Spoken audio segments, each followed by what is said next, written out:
Once upon a time, there was an old queen whose husband had been dead for many years. They had a beautiful daughter who was betrothed to a prince that lived far away. When the time came for the princess to marry, the queen packed up everything of value for her dowry, including gold and silver trinkets, cups, and jewels. The queen also decided to send her maid in waiting to ride along and hand the princess over to the bridegroom. Each of them had a horse for the journey, but the horse the princess had could speak and was called Falada. When the time came to leave, the queen went to her room and took a small knife and cut her finger. She held a handkerchief under it and caught 3 drops of blood.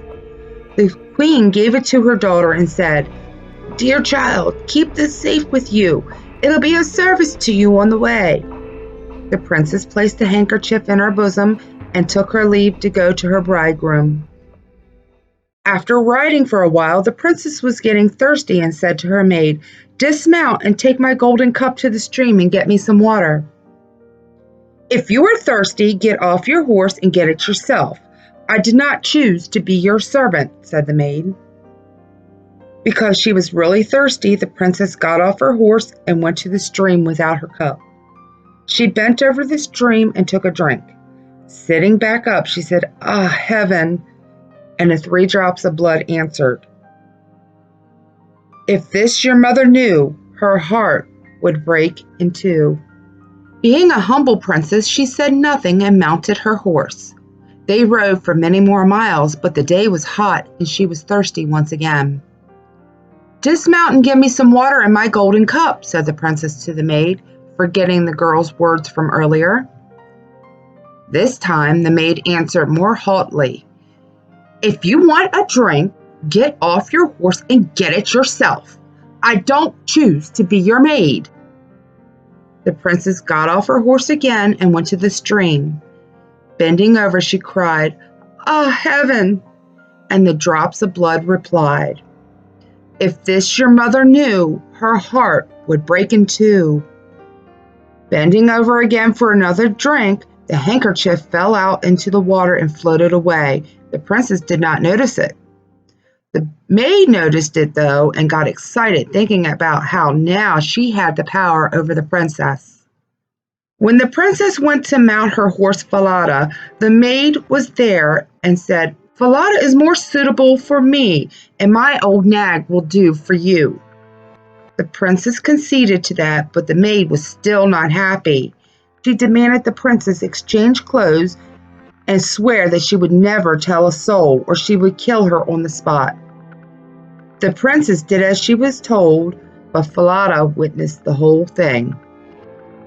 The maid mounted Falada and the princess the old horse.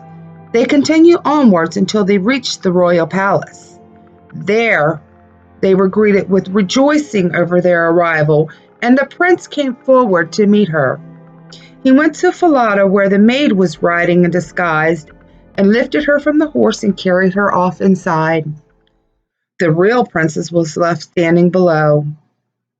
The old king looked out the window and saw her standing in the courtyard and noticed how dainty and beautiful she was, and he went to ask his son's bride about the girl standing in the courtyard.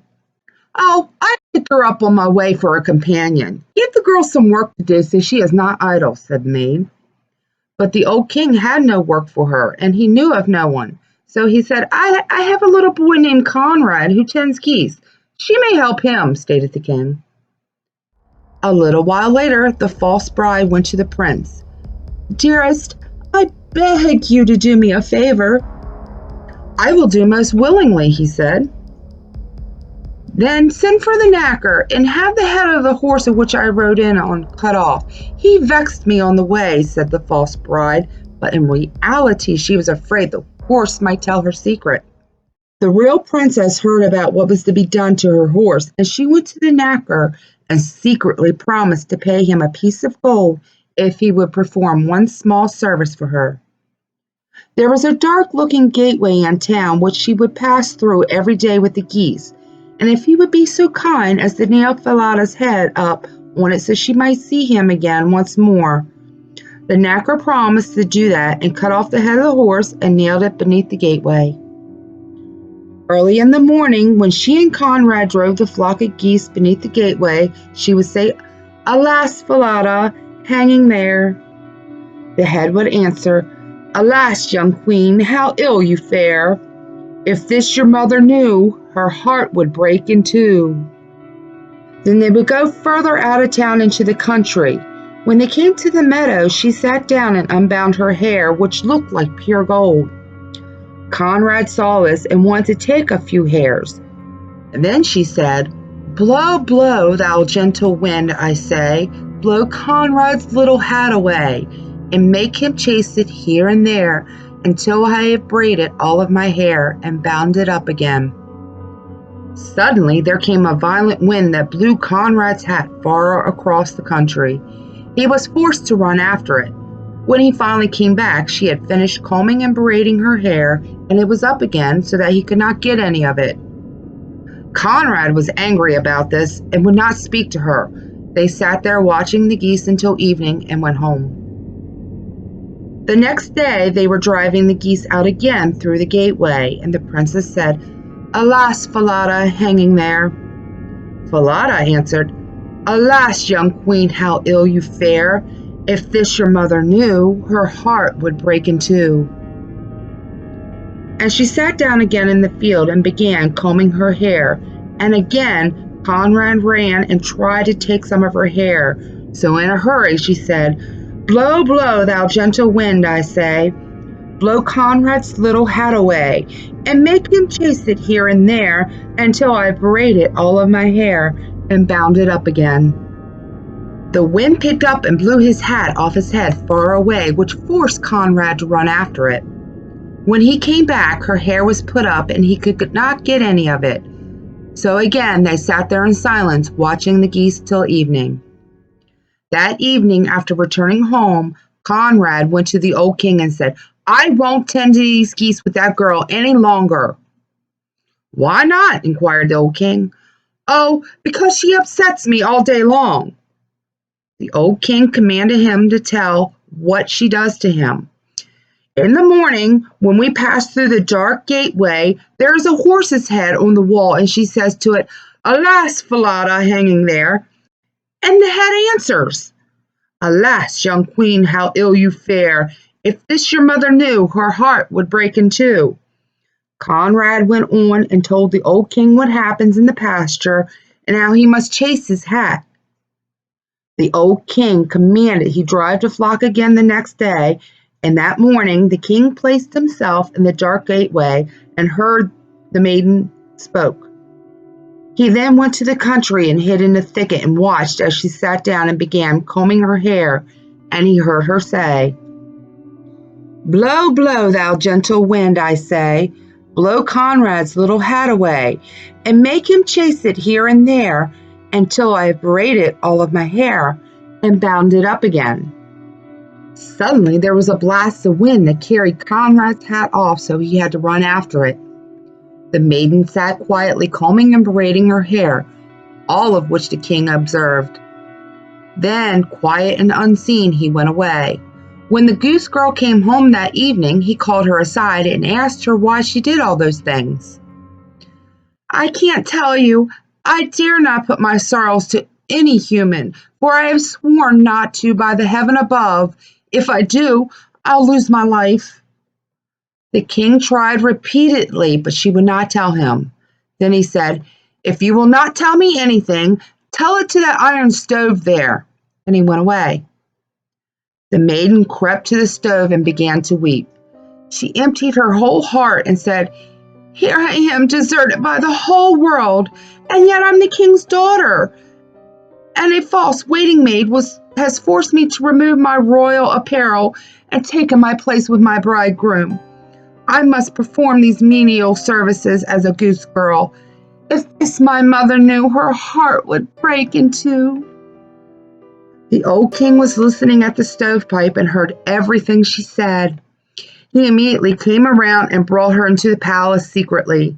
He gave her royal clothes and brought his son to her and told him what had happened. Together, the three of them conspired to get even with the false bride. The old king ordered a great feast that night and invited everyone around. At the head of the table sat the bridegroom with the real king's daughter on one side and the false bride on the other. The false bride did not recognize the princess and thought she was a visiting royal. After they had all eaten and were drunk, the king decided to ask the false bride a riddle, first telling her the story about what happened. "What punishment do you think a person deserves that behaved in such a way to their master?" the old king asked. So drunk she didn't realize her own story, she answered. "She deserves no better than a fate to be stripped naked and put in a barrel which is studded inside with pointed nails, and 2 white horses should be harnessed to it, which will drag her along the streets until she is dead," answered the false princess. The old king stood up. "It is you," he said in a commanding voice, "and you have pronounced your own sentence, and this shall be done unto you." The waiting guards quickly snatched her up and proceeded to carry out the punishment. The false bride was stripped naked and a barrel with studded nails was brought into the hall. The guards were trying to shove the hysterical maid into the barrel when the prince ran up on the guards with his sword. He made quick work of killing the guards and turned to the princess.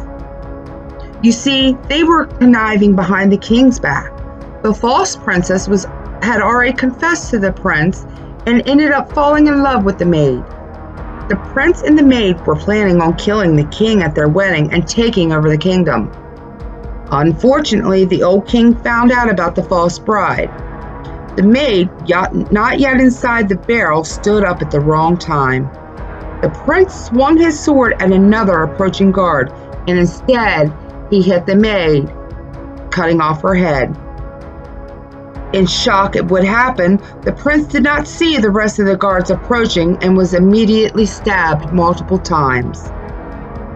Meanwhile, the old king and the real princess stood watching everything unfold in front of them. With every passing minute, they would move closer and closer to each other. "I guess the roost is up," said the old king, taking the princess's hand in his. "Yes, my dear, they have outed themselves. There is nothing left for us to do," said the princess, as the old king took her in her arms, kissing her tenderly.